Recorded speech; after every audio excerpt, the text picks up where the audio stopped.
more minutes to get things started. My name is Paul Muncie. I run the Hot Talks here at the college. I'm an instructor of history and geography, and I'm particularly excited with Chelsea today. She's going to end up giving us 2 Hot Talks this year. That she's kicking it off right now, and then we just figured out she's going to be giving her second one in March, right around her birthday. And that's, I think both of these are going to be pretty titillating. When she told me about this in defense of laziness, I was not sure what we were getting into. To be quite honest, I'm still not totally sure what we're getting into. I don't know if she's going to tell us to give up on life and stop trying. I don't know if she's going to tell us that we're all pieces of crap and we're all lazy, or if there's probably something else that I'm not thinking of. But Chelsea got her bachelor's of psychology from the University of Minnesota, Duluth in 2010, which reminds me how old I am. She got her master's in counseling psychology from Townsend University, which is in Maryland, in 2012. She has been a counselor since 2015. She has spent time working with our Department of Corrections, with probation as well. But for the last 4 years, you might have heard of her practice. She runs a solo practice here in town called Sea Change Therapies. I'm kind of bummed that she's my friend, because I could definitely do some counseling myself, but that goes against ethics. And she has also been an adjunct instructor of psychology here at Northeast since 2020.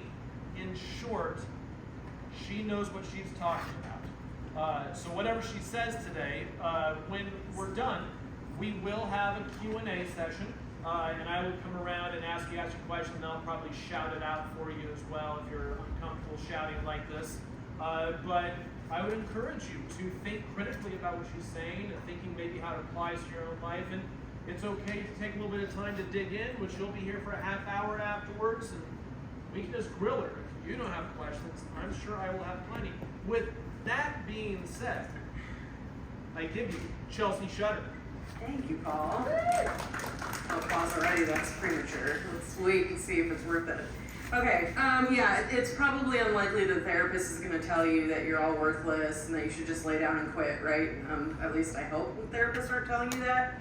If they are, please give me a call and we'll talk about services.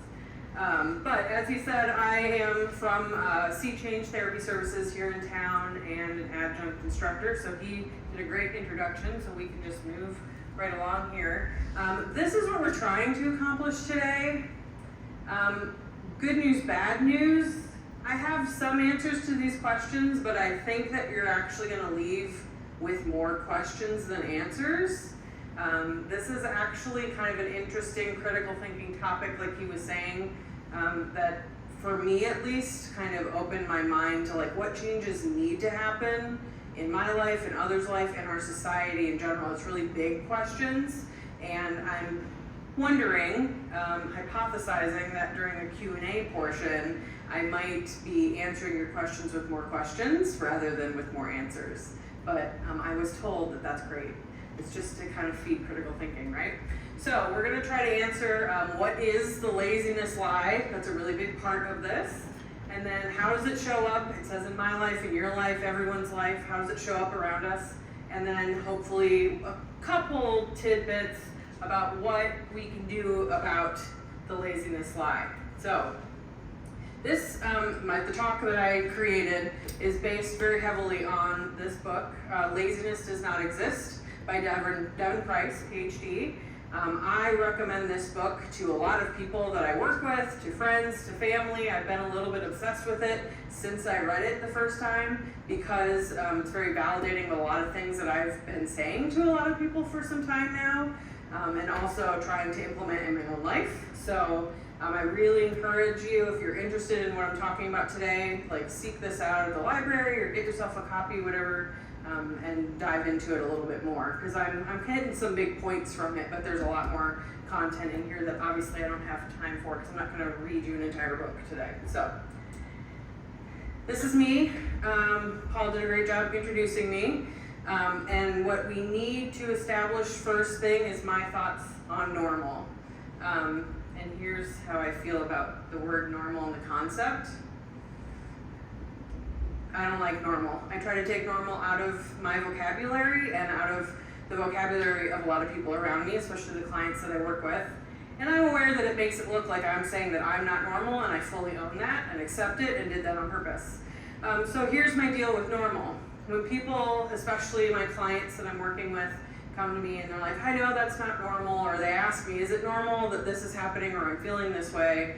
I present them kind of with this argument that what is normal, right? What's normal to me in my life might not be normal to you, and what you're doing in your life, I might not consider normal, right? It just doesn't work for me. And I really developed that concept a lot. Paul kind of gave you a little bit of my background, but some other work that I did earlier in my career was in the world of domestic violence. Helping survivors, and I've also actually worked on the offender side of domestic violence. And the example that I always go to is in a domestic violence relationship, like, would the people in that relationship say what is happening is normal? Probably, because that's what happens every day, that's what their life is, right? But objectively outside of that relationship, if we ask other people, is what's going on in that relationship normal?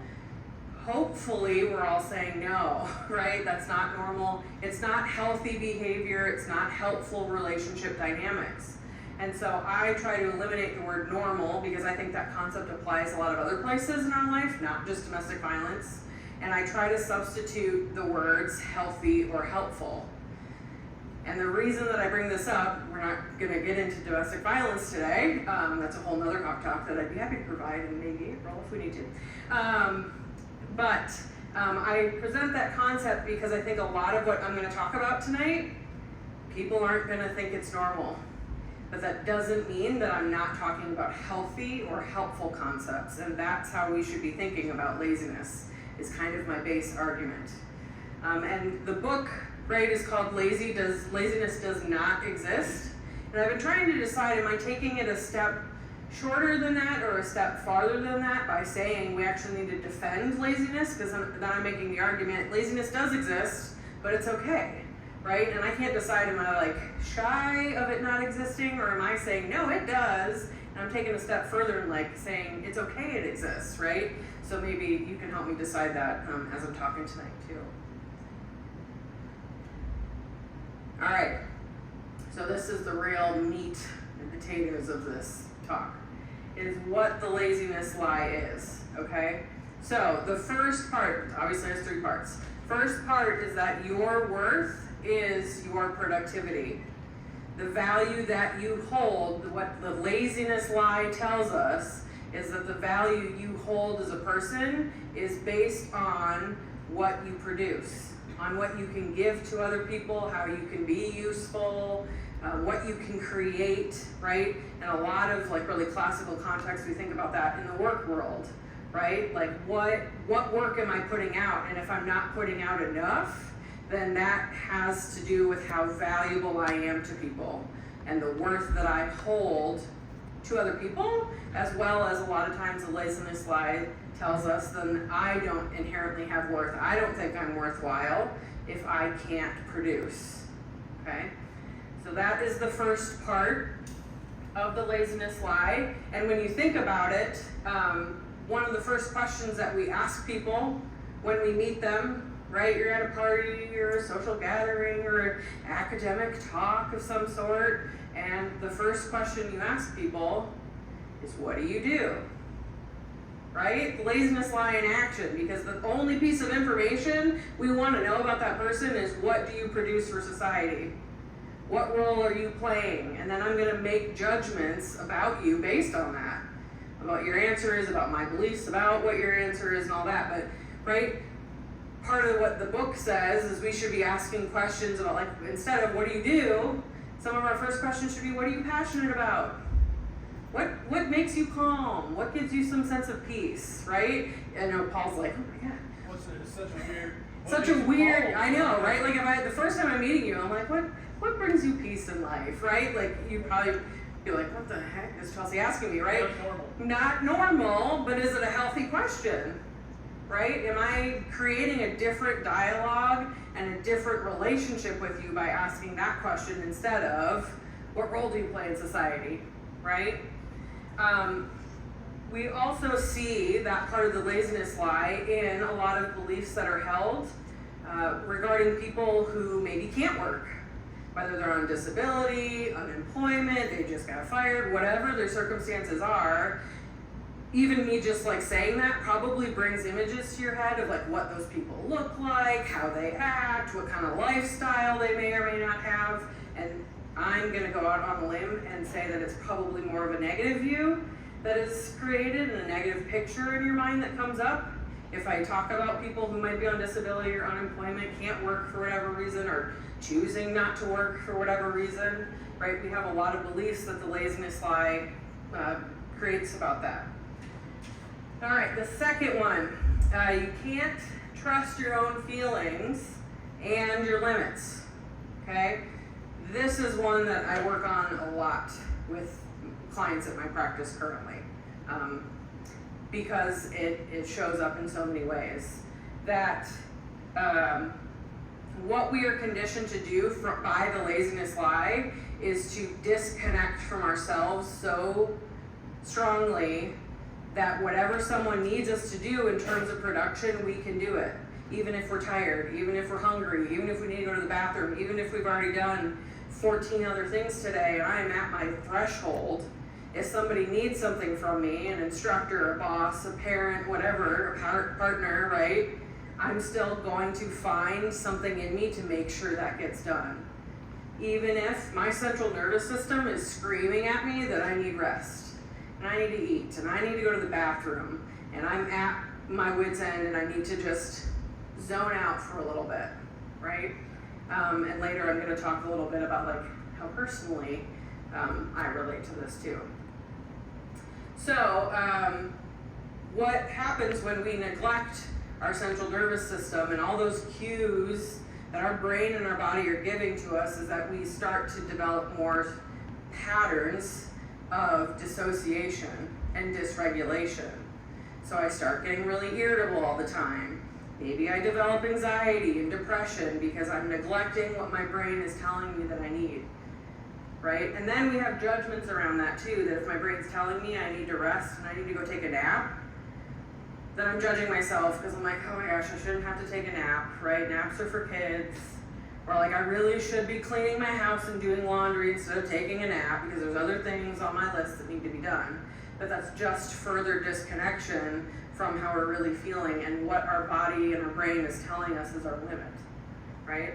I need to say no to this project because I already have too much going on. But when we push through that, our brain learns that we're not gonna listen to it. And then it creates other problems because it's trying to find ways for us to listen to it. So it creates other signals for us like anxiety and depression and panic and sometimes PTSD when there's trauma histories, right? That's like, hey, I'm trying to tell you something, pay attention to me. But we just disconnect even more, okay? Number 3, there's always more we could be doing. I think we're all pretty familiar with this, and I kind of mentioned it too, that we just keep going, and there's more and more, and if I've already done something at work, then I need to go to the gym before I can go home and make, you know, that really awesome healthy meal I saw on Instagram, and then I have to do something for my kids, and then I have to spend time with my spouse, and I need to do a little cleaning before I actually go to bed, just out of pure exhaustion at night, right? And none of that time is like actually restoring me. This is just more and more and more.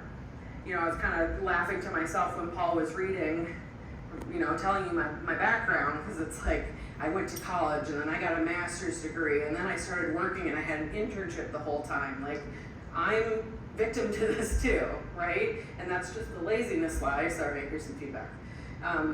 It's just the laziness lie telling me that, again, my value is by these accomplishments and these degrees and the work experience, because the economy that I'm working in requires me to prove that I've done all of these things, right? And so there's just always more you can be doing. So, comes from society.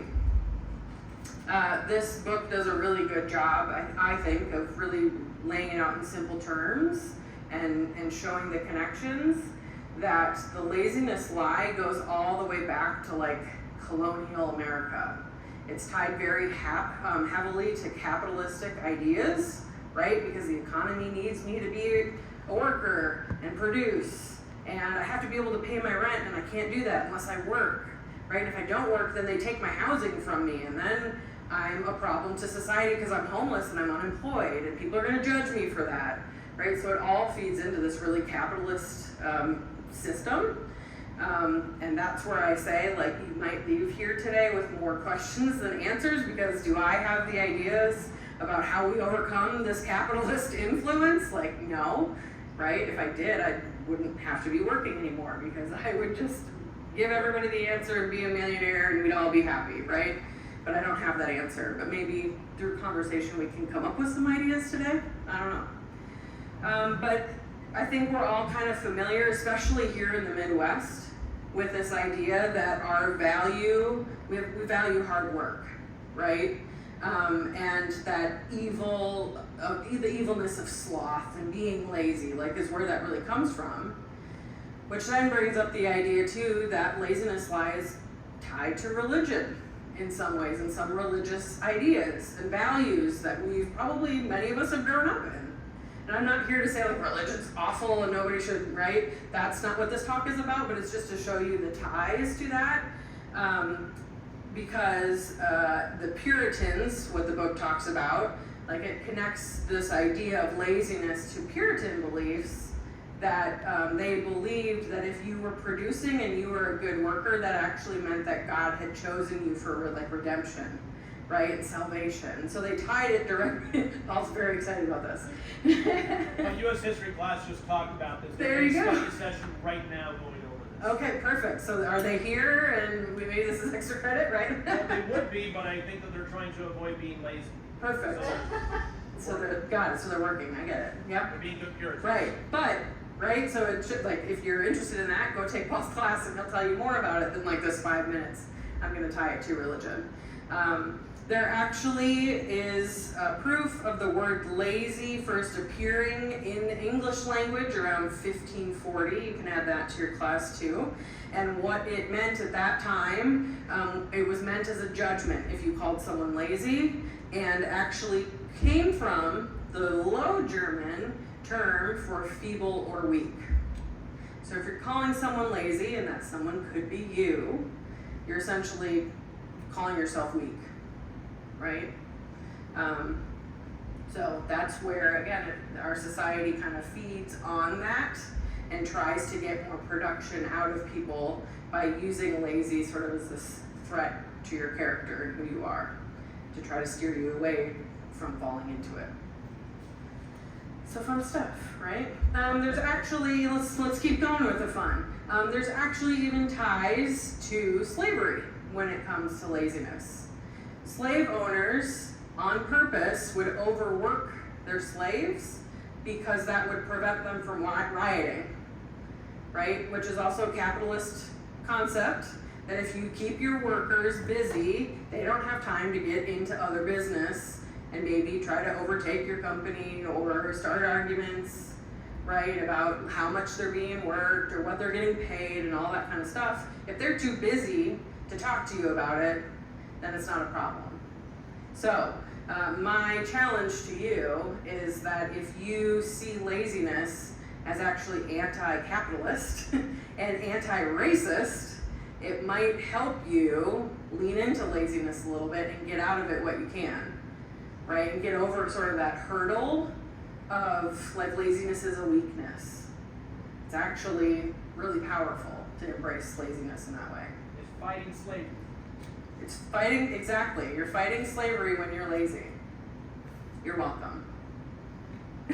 Paul's like, yes, I got this, okay? And actually, there is some ties to the Industrial Revolution too. Paul, I don't know if you talk about that in your class.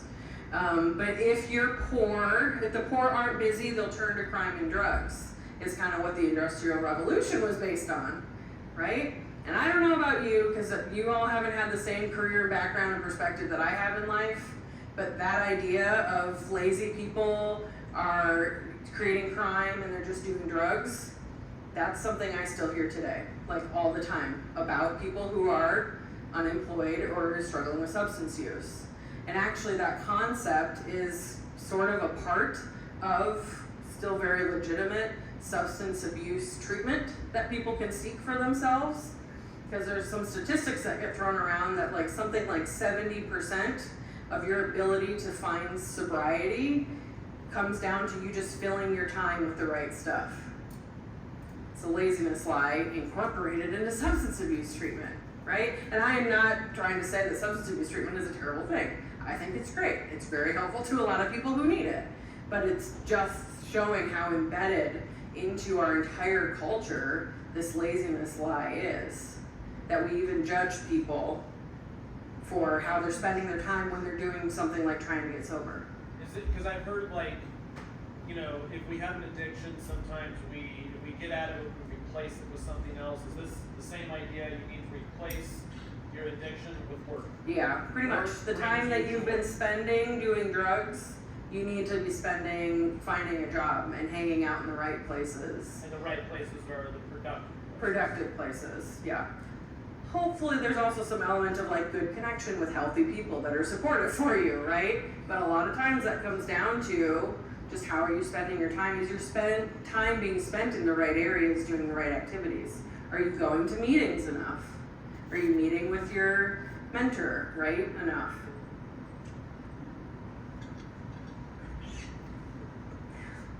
Okay, yeah.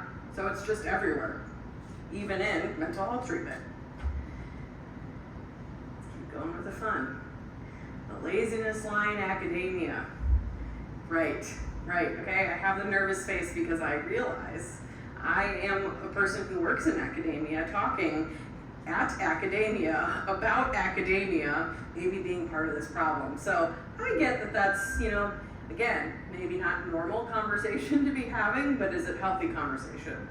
I like to think so. Okay, and just to try to prevent taking it out on the messenger, I'm just going to read a passage from the book because it's not me saying it, it's the book saying it, right? Okay, the laziness lie is also promoted in our schools. Our modern day educational system was formulated during the Industrial Revolution and was designed to train students for employment in warehouses and manufacturing plants.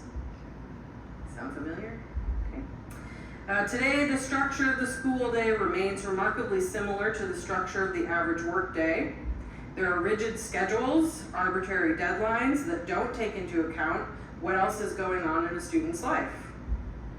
Absences or changes in the routine can get a child in trouble.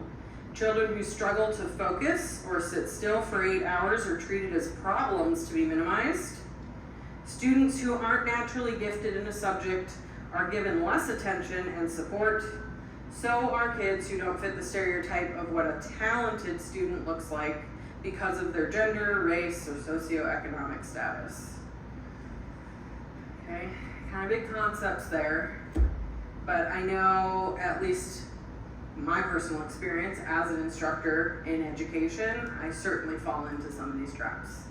That the students who aren't doing well, I'm like, you're just not trying hard enough. Right? When students come to me and say, well, I'm sick, or I had to take care of my kid or something, so I didn't turn in the homework. I'm like, you need to try better. You need to be more cognizant of your schedule, right? And ever since I read this book, I like to think that this semester I'm trying to be a little bit more mindful about that to try to combat the laziness lie.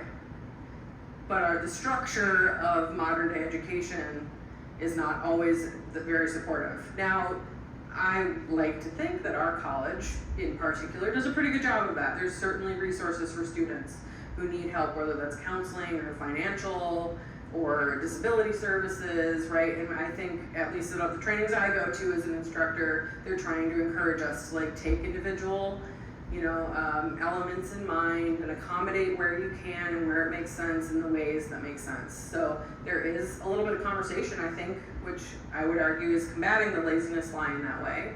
But it is just inherent in the educational system to try to promote, you need to keep working harder, you need to know exactly what major you want to be in the day you come into the college so you can sign up right for all the right classes and be on the right track so that you can go on to the next university and get that degree so then you can start working or whatever it is, right? You need to take your training classes so you can get out to the workforce as quickly as possible, right? So the laziness lie embedded in education. I have a lot of clients that I talk to about this concept even before I read the book. Because what I see happen when the laziness lie is winning, when it's taking over, is that when students start falling behind maybe in their classes, or they feel kind of unsure of what major they want to go into or how they're going to make a career out of it, they see themselves as the problem. Because that's what the laziness lie wants you to believe. That I should have this figured out. I should be able to problem solve around this. And if I don't, and I'm the problem, then they end up coming to me because now I have anxiety about school, and my family is on me, they're stressing me out about what I'm gonna do, or I'm getting depressed because I'm just such a failure. It seems to work for everyone else, why can't I figure it out, right? And I have had multiple college-age students, and I'm like, even though I'm an instructor and I believe in education, it's not for everyone at all times. Like maybe right now is not the time for you to be trying to do your education, right? And that's okay.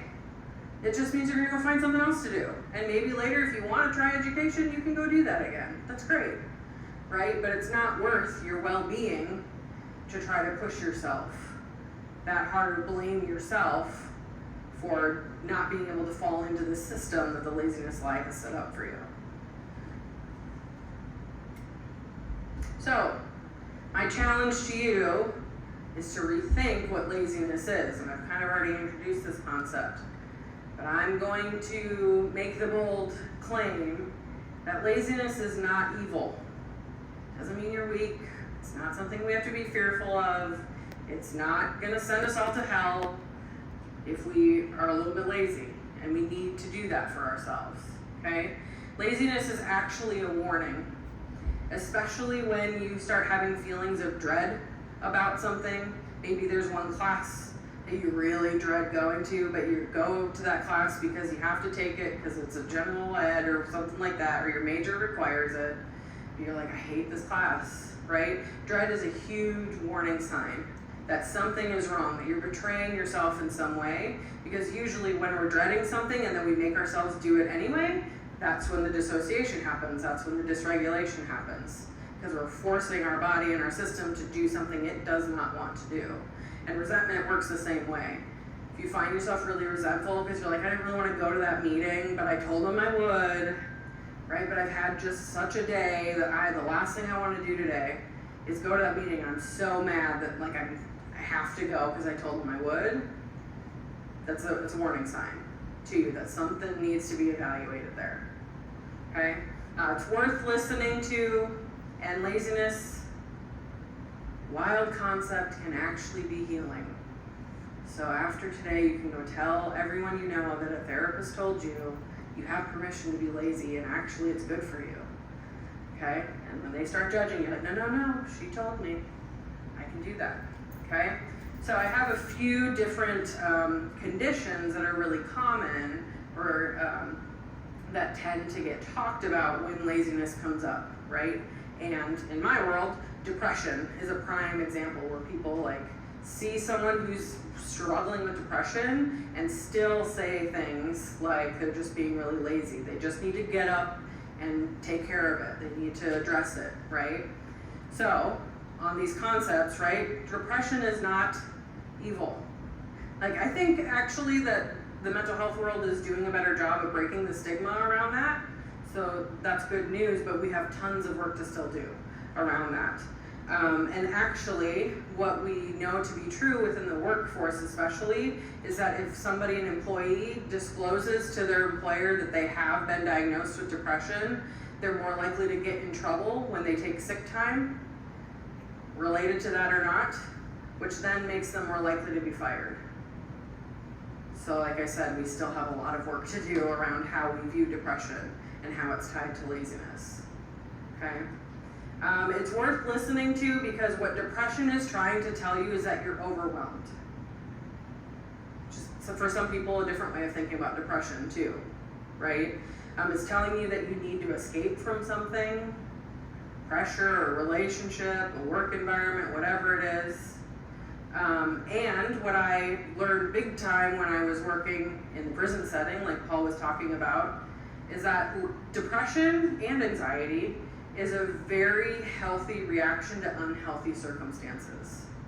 So what happened a lot when I was working in prison, seeing inmates just individually for their mental health services, they would come to me and they're like, I'm depressed, I can't really get out of bed, I'm crying all the time because I miss my family and I had to miss the holiday or whatever, right? And they're exhibiting these depression symptoms. And I'm like, you should be depressed if you're in prison, right? Like, it's an unnatural circumstance that you're finding yourself in. You're having a natural reaction to that. If you go to prison and you come and tell me, like, I feel great and I love it here and it's not impacting me at all, I have a whole slew of different concerns about you, right? In probably the way of like antisocial personality disorder. But like, you should have a reaction to a situation like going to prison. Same with anxiety, right? And that's what we used to tell them. Like, of course, we're gonna offer them a little support about how they can manage those symptoms, but like, depression's trying to tell you something. I don't wanna be here, right? I miss my family, I miss the connection that I have with people in my life. Anxiety, right? I'm feeling unsafe. Well, it's because you're in an environment that tends to be pretty unsafe for people. So that makes sense. Like, your body's signaling correctly to you, right? So that's kind of on depression. Now, another common condition, if you want to say, associated with laziness is procrastination, right? They're just putting it off, they're not doing what they need to, right? This is the one that I'm like struggling personally as an instructor. I'm like, well, why didn't you do your homework earlier, right? A lot of times there's reasons for that, but it's not evil because it's actually telling me what my students do or do not care about. Right? That's actually maybe a signal to me if my students are procrastinating on a certain assignment that like that assignment didn't really interest them. And maybe they needed more information on the subject because maybe they're like, I don't know how to do this because I don't really understand it. So maybe I need to do something to help them better understand. Or they needed to ask more questions, right? But it's telling me what they do care about, because if they're spending their time doing something else other than my homework, it tells me they care about that thing.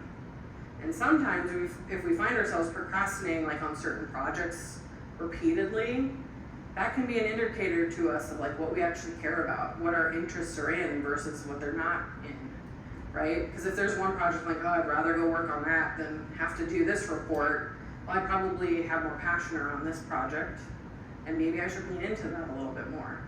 Like, my procrastination's telling me I care about something more, right? So maybe I can use that. A lot of times procrastination is also a warning that we're starting to become paralyzed because we're getting overwhelmed again.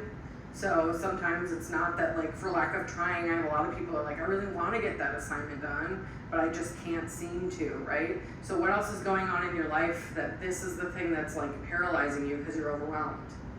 Where else can I pare things down so that I have the energy to do this assignment? Because I really want to, I'm interested in it, right? Procrastination is also often an indicator of perfectionism, which is a whole other talk we could do too on, you know, how that develops and what you can do with that. Because a lot of people get stuck and paralyzed because they're so afraid of failing or not doing well enough, whatever enough is, at a task, that they put it off because they're actually afraid to do that task because they don't want to fail. So that's important information, and oftentimes that can come along with or kind of feed into anxiety. So, and then the last one is a sense of apathy, right? Like, they're just apathetic, they just don't care about it. And again, as an instructor, that's one that I get a lot because I teach gen eds. And so a lot of times they have to come take my class because someone told them they had to, and they just really don't care, right? And I'm like, but psychology is so cool. How can you not care about this, right? Well, they're just apathetic. Sometimes apathetic can be an indicator of feeling helpless, right? Like, I just don't know what to do with this. I don't know how to do anything with this. And so I'm just not going to care about it at all.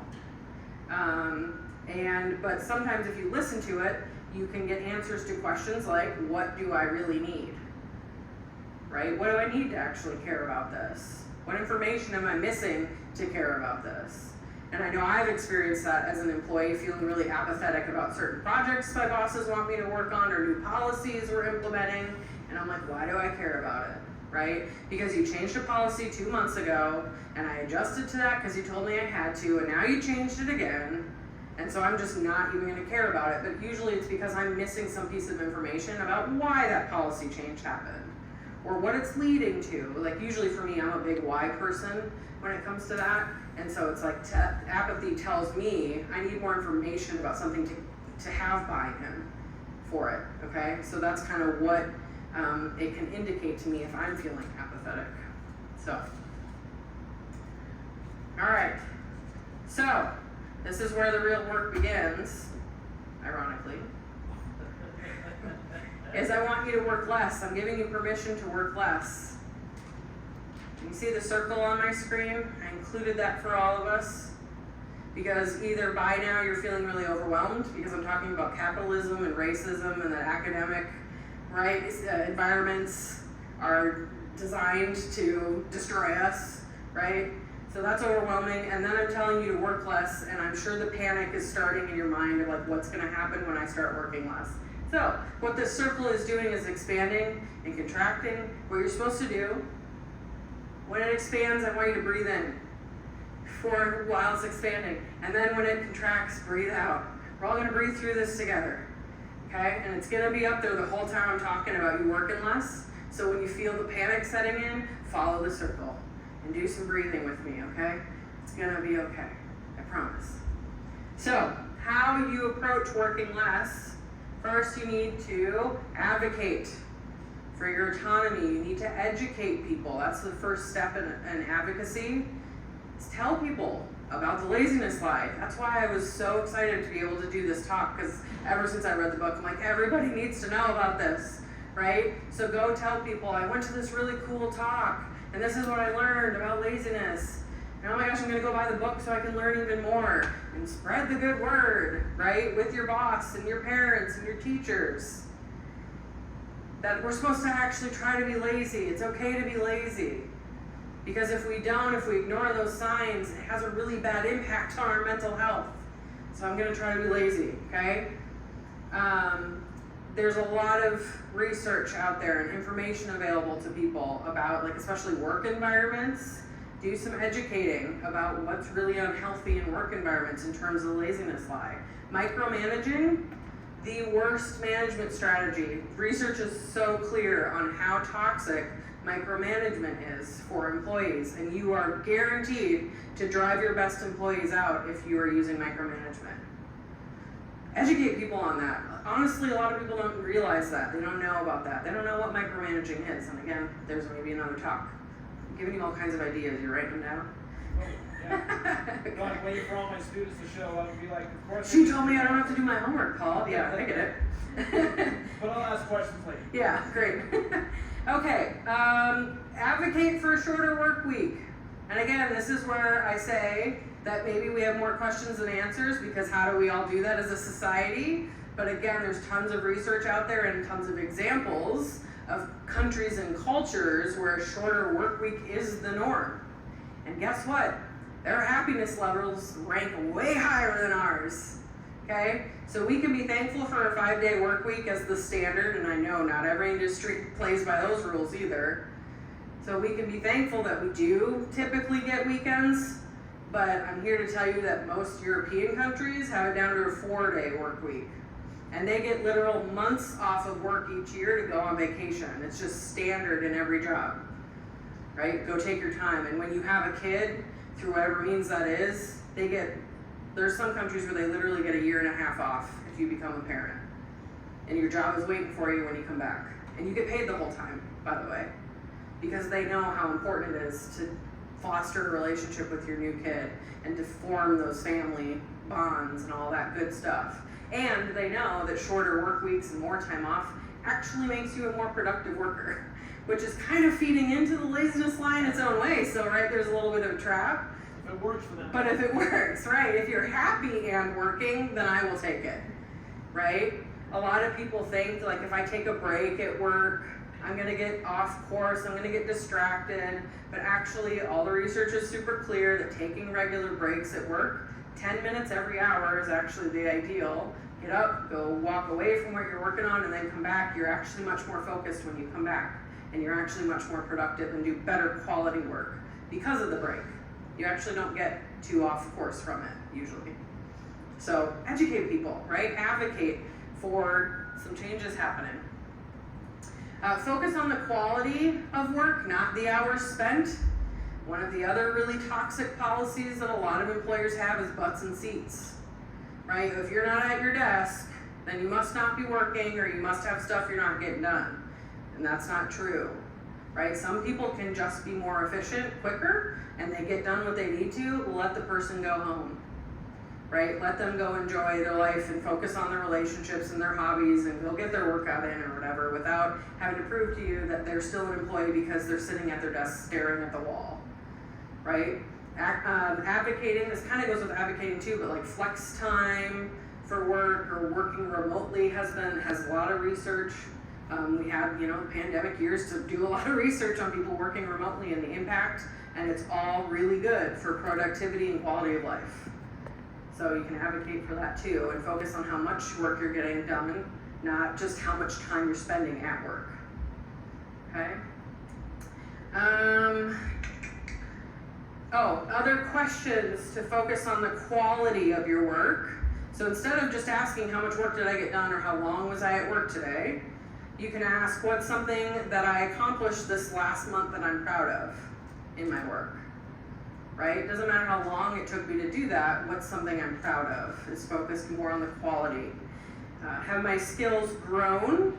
That would be a good question, like once a year, right? If you're in like a performance review or something. So it's not how many hours have I been at work or how long have I worked here. Are your skills growing? That matters a little bit more. Have I become more effective with tasks or efficient with tasks? Because really that will contribute also to better quality work, is if you kind of trim out the things that are inefficient or redundant about your processes. And have I supported other people? Because that matters as an employee too, other than just what work are you getting done, right? What are my relationships like at work, and how are other people benefiting? And then the last one, break the interference loop that happens with work and life. And this one I tend to get a lot of pushback with, even in my personal life. And I will use that as an example, right? Turn off your notifications. Tell people I'm not answering calls after I leave work, or I'm not answering emails, right? And those aren't always easy or comfortable or normal conversations or normal pushback. And I get that, but again, what is normal versus what is healthy? So as a personal example, I have put myself in this position when I was falling behind on work. When I worked for probation, I tell this story to a lot of my clients and students, that I was falling behind because I was supposed to have a caseload of about 25 to 30 people. I had 50 people assigned to me. And that was standard, right? Because we're very short-staffed and there's a lot to government employee. It just happens, right? I get it. But I was falling behind because I had double the caseload I was supposed to. And my supervisor pulls me into a meeting and is like, how are we going to handle this, right? We're trying to problem solve and feeling supported. And they asked me, how many hours are you putting in each week? Because the standard there was for employees to put in about 60 hours a week. The kicker was, there was no overtime, there was no comp time, there was no flex time, because it's government, right? We can't pay you more. We have a budget. You paid what you paid. And so when he asked me, how many hours are you putting in? I said the very controversial answer of, I'm putting in 40 hours. Well, can you put in more? No, because I get paid to put in 40 hours. That's what you'll get from me. And whatever work you get out of those 40 hours is what we're gonna have to deal with. If you want to offer me overtime or flex time or comp time, we can have a different conversation, right? So I get that these conversations aren't popular, because you can bet that my supervisor had a different opinion of me after that conversation. But I was okay with that because it was a boundary I was setting, right? It's tough though, I get it. And sometimes, as the book says, you have to just leave the hamster wheel entirely, right? Luckily, my supervisor and I did find kind of a compromising solution to that, and we were addressing the problem and it got better. But it didn't involve me working more than I needed to or that I was being compensated for. It was some other compromise, right? Eventually, though, if that wasn't the case, if my supervisor wasn't willing to work with me and it was still taking a toll on my well-being, then my option is to go find a different job. And that is also a very difficult decision to make and a path to pursue. And I get that, but for the sake of our wellness, sometimes that's what you have to do for yourself. So, good. Okay, so what I want you to start doing is trying to break apart this idea that what I achieve determines what I'm worth in life, either to other people or myself, right? Because it's just not true. So try to reframe your values as the first step you can do with that. There's a really powerful, I thought, quote in the book that you can't savor your life or even remember it in much detail if your existence is nothing but a series of obligations you have to joylessly meet, right? If all I'm ever doing is trudging through to the next thing, to the next thing, to the next thing, there's not going to be a whole lot going on in your life. And you're going to look back and say, well, what did I do with my time, right? So I'm really trying to look out for like your long-term happiness in this by trying to encourage you to like find different values, right? And so maybe that means I want to be a good worker, but I also want to be a good parent. I also want to be a good partner. I also want to enjoy a hobby from time to time, right? 3 tips for that: learn to savor the moment. So that means maybe work on your mindfulness skills. The second one is to find opportunities to experience awe in your life, right? So it takes you really outside of yourself in that moment. And for me, that was experienced recently when I went to what I call my happy place of Duluth, Minnesota, where I got my bachelor's, right? And I was lucky enough to have a car full of my friends and spouse with me. And every time I go to Duluth, has anybody ever been to Duluth, Minnesota, by the way? Do you remember? I see, yes, I'm picking on you, sorry. Do you remember how you drive into town in Duluth? Well, you can if you're going from Wisconsin. Is that how you went there? I'm gonna have judgments about Wisconsin if that's what, no, I'm kidding. So what happens is you're driving north on 35 and you're kind of at the top of the hill when you come into town, and there's this one point over the hill where you can see the whole town and the Lake Superior, and just like, right, if you've never seen Lake Superior, you literally can't see the other shore. It's so big. It's basically an ocean, right? And it's just really awesome to see. And for me, every single time I go to Duluth, I cry when I hit that point. And I see it, and I'm like, oh my God, I'm home, right? And I'm crying, and it happened. You're going to, right? And it happened because it always does. And then all of a sudden, everybody in the car is crying with me, and we're like sharing this really powerful moment, right? But it's this moment of awe that just takes me out of myself and reminds me like there's more to life than just being on this hamster wheel, right? There's things to appreciate and enjoy in life. So find an opportunity, find something in your life that creates that moment for you. And then the other thing to change your values is to do something that you're bad at. And yes, I get a lot of reaction to that because people are like, but I want to be good at everything I do because my achievement is my worth, right? That's the entire point. Go do something that you are terrible at and that you will never get good at to prove to yourself that I'm still a worthwhile person even though I can't do this thing, right? So I actually want you to have something you do in your life regularly that like you're not good at, just to challenge your values about yourself and achievement. So, and the other part, document your life less.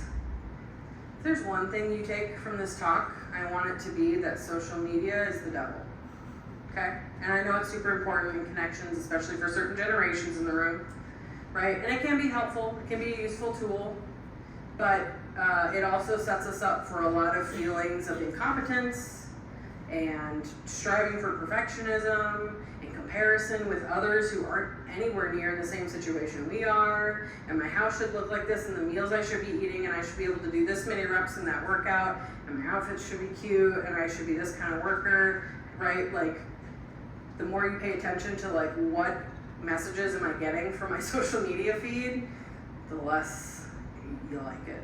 So, also try to find phone free time. I talked about that a little bit already, but get off your phone. Like, actually have a time where it's not even within your reach. because we need to unprogram our brains. There's a lot of research about the impact that social media, and you're right, dumb phones rather than smartphones. You can still get in touch with people when you need to without kind of that hook of social media to it, because the research is super clear. It contributes to depression and anxiety. We're actually seeing some data too tying social media usage to ADHD rates because it's affecting our attention span when all we're doing is watching 30-second videos. Right now I can't actually focus on things for very long, so it's not great. And focus on the process of things rather than the outcome, right? So if I'm trying to work on a project at my house, like what am I learning through the project? What skills am I picking up? Rather than caring so much about like how it actually looked, or did the meal, was it photographable, or did it just taste really good and I actually learned how to make a new recipe, right? So sometimes focusing on the process of something helps us a little bit also. Assess your relationships. There's some tips here that are pretty straightforward. Clearing up your expectations, setting boundaries with people. This is when I'm available, this is when I'm not. If you say this to me, I'm not gonna hang out with you anymore because it's not healthy, right? There's all kinds of boundaries that you can set in various relationships in your life. Track your time, see where your time is going. I did this once for a job that we were doing, and the key is to be honest with it, right? Did I actually work on a report for 2 hours straight, or did I find a half an hour in there to go talk to a coworker for a little while? You gotta be honest with it to get a clear picture of how your time is being spent, but then you can pull conclusions from that. They're like, oh, actually, I hate doing these reports because I always find an excuse to go talk to someone during that time, right? And so then you can make adjustments where you want to. Letting other people do the job poorly. This is maybe another one where I should have had my breathing bubble up, right? That like someone else doing the job, even if it's not as good as you can do it, it's still done. And it's something else that you didn't have to do. So let other people do stuff even if they don't do it as well as you. Okay? Be a good enough parent. Here's another one for you, Paul. Do a whole nother talk on parenting expectations. Right? Because I think, again, maybe partly because of social media or just culture, there's this expectation that I have to be at every single event and throw the best birthday parties every year and do Christmas to the nines, and right, like it has to be the perfect thing every time. And just being a good enough parent, being present, making it to most of their games, most of their theater events or whatever, asking them after you don't make it to one, how'd it go? You don't have to be there, you can still talk about it and let them tell you how it went, right? Being a good enough parent is okay if it's taking things off your plate. And then ask, is this really my problem? There's a lot of people that I work with and have over my career that make things that aren't their problem because it feeds their belief that I'm the only one that can fix it. I'm the best person for this, and if I'm the best person, then I'm valuable to other people, right? So ask yourself honestly, is something actually my problem, or am I making it my problem because I have something to prove around that? And if that's the case, then I've got business cards, we can talk later, okay?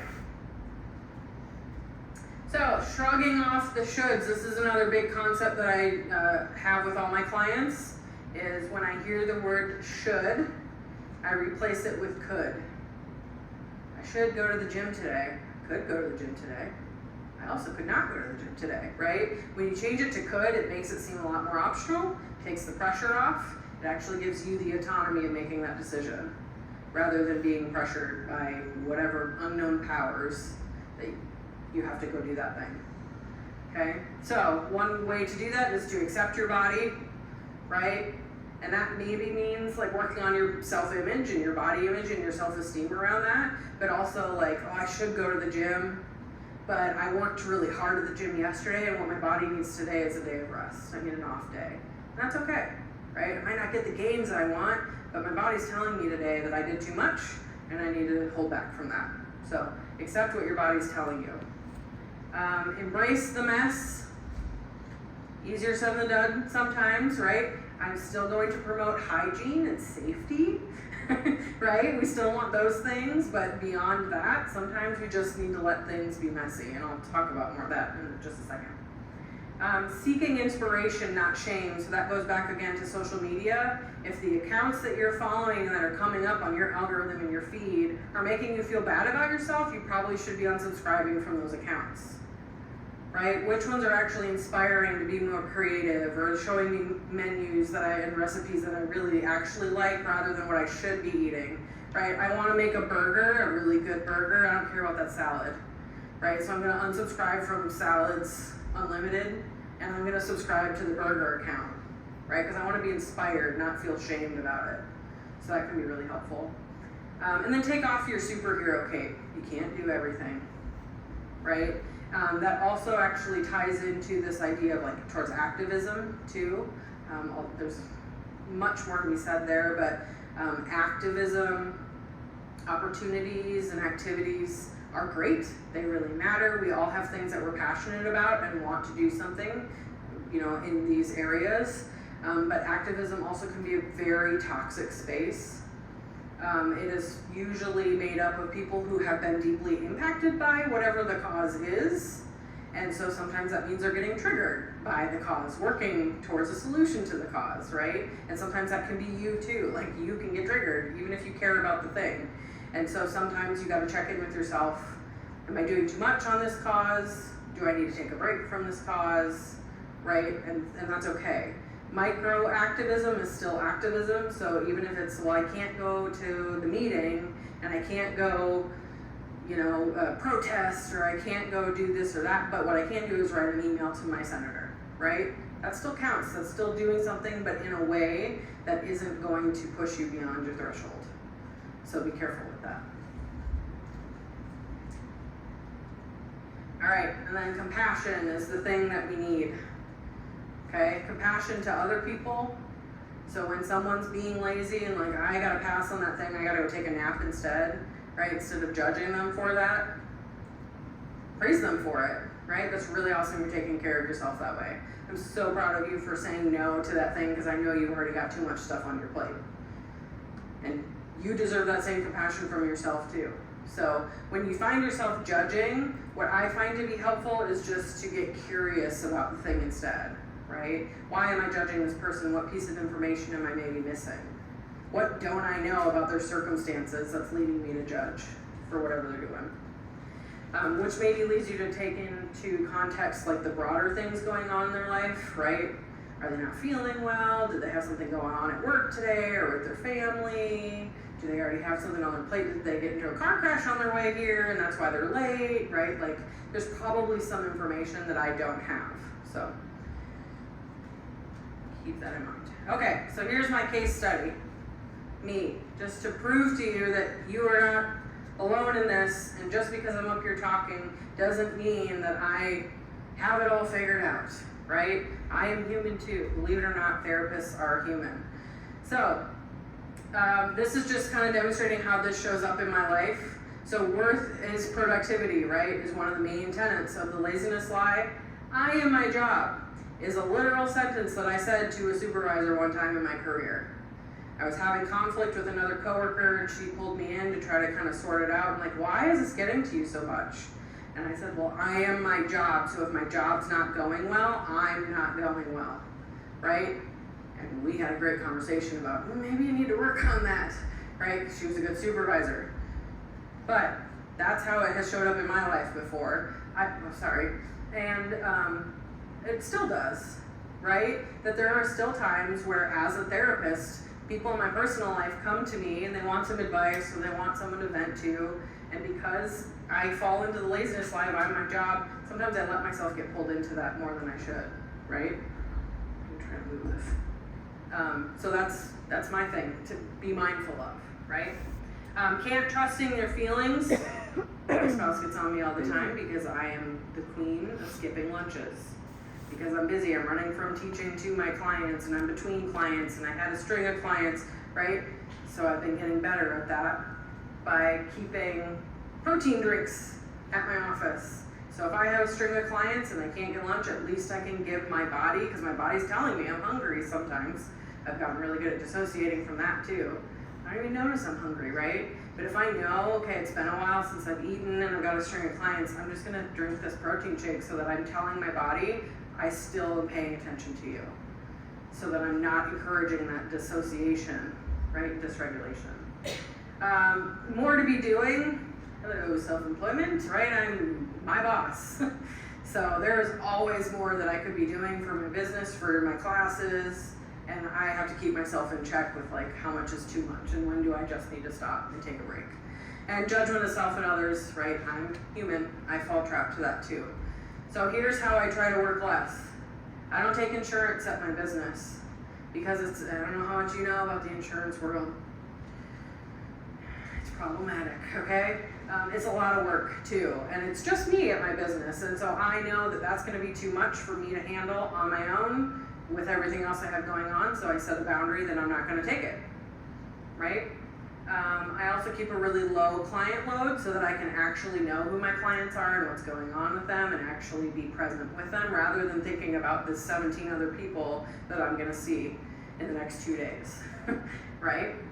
I don't work on Fridays. I have kind of started implementing late Mondays, especially because every other Monday I have a group that I run from 6:30 to 8, and so I go in late because I'm working late. I'm not gonna create a 17-hour workday for myself, right? I take regular vacations, and sometimes that's a staycation. It's just 2 or 3 days that I take off and I go lay on my couch. Or I work on a project at home that I've been putting off because I've been busy, right? I engage in a hobby, I go see someone I haven't seen for a while, but I make sure I rotate that into my schedule every couple months. And you know, usually it's like, oh, it's a holiday, I'm taking a long weekend, just like everybody else's, but I make sure that that happens in regular intervals. No weekend emails, calls, and I put mostly, to be fair to my spouse, because I require that of my spouse, and I think that I need to hold myself to it as well. But I make that clear to my clients, right? Here's when you can reach me, here's when you can expect a response back from me, and trying to be cognizant of that. I actually focus on quality of life now. I'm not just my job anymore. I actually want to enjoy my life too, and work is part of that for me, but there's other things outside of that.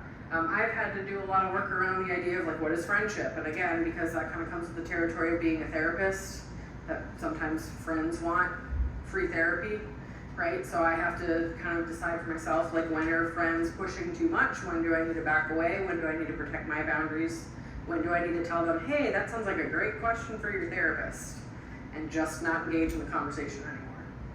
And no kids, like I don't have kids, I don't work with kids. That's a boundary for myself, right? Too draining. And also because when I was at the point in my life where I was deciding, do I want kids or not, I looked at what else my values were in life, and kids didn't really fit into that. I want to be able to do things like this without having to worry about who's watching my kids or what sports activity am I missing. I really like sleeping in. From what I hear, that doesn't happen a lot with kids, right? So I'm like, yeah, that's not gonna jive for me. Like, it's just not gonna work. I like to be able to do nothing or go run around and not have to accommodate a kid's schedule or activities and interests. So that was a choice that I made. Was it an easy choice for me to make in my life? Yes and no, but did I certainly get some feedback from people in society? Do I continue to get feedback from people in society about that choice?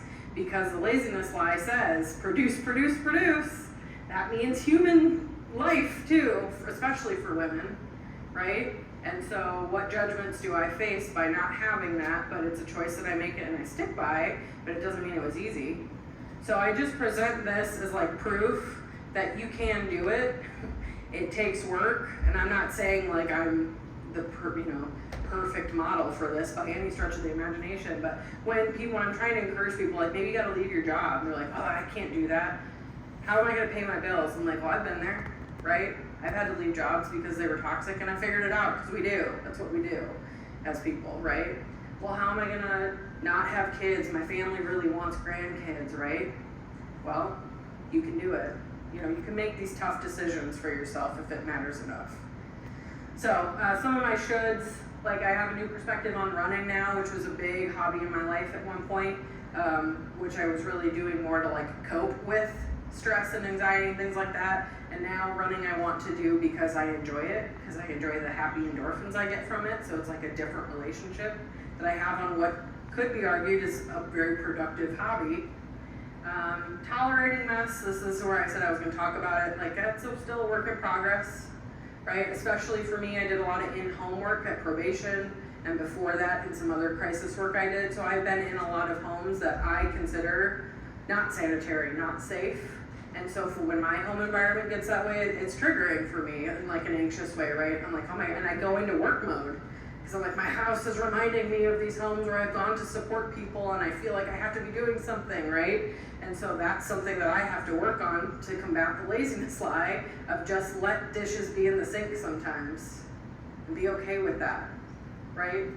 And then the shift in activism, I've had to do that too, right? And like causes I care about, I've had to step away from because of the values of the activism or what toll it was taking on me, right? Because I want to prioritize that time for other things in my life. Okay, I know I went over, but in my defense, it was an hour from when we started. Yeah, we got like 15 minutes or so. Does anybody have any questions for Chelsea? It all made total sense.